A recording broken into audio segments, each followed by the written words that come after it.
La reconnaissance du Somaliland par Israël peut sembler à première vue un simple geste diplomatique. En réalité, c'est un mouvement de stratégique qui rappelle le fameux coup des beepers. Une action chirurgicale, presque silencieuse, destinée moins à détruire qu'à désorganiser l'adversaire dans sa tête. Pas de spectacle militaire, pas de champ de ruines, juste une carte géopolitique qui se déplace et qui change la perception.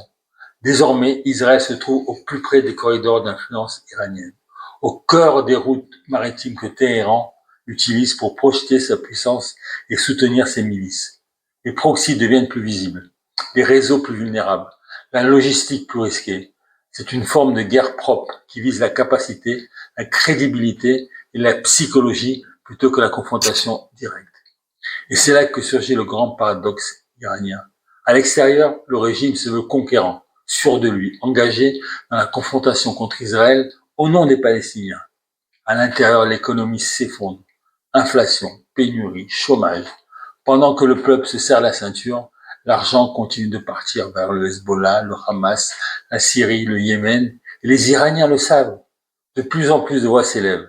Pourquoi nos ressources financent-elles des guerres lointaines alors que nous manquons de tout? Le coup Somaliland ne bombarde rien. Il révèle l'absurdité d'un régime qui se prétend puissant tout en fragilisant son propre peuple. Il montre que la bataille contre l'Iran se joue aussi sur le terrain de la vérité. Alors face à ce jeu psychologique qui met à nu la faillite d'un pouvoir obsédé par la guerre extérieure, combien de temps encore le régime pourra-t-il convaincre les Iraniens de payer le prix d'une guerre qui n'est pas la leur? Dire la vérité devient essentiel, surtout lorsque chaque mot peut se transformer en arme contre la désinformation. Am Israël.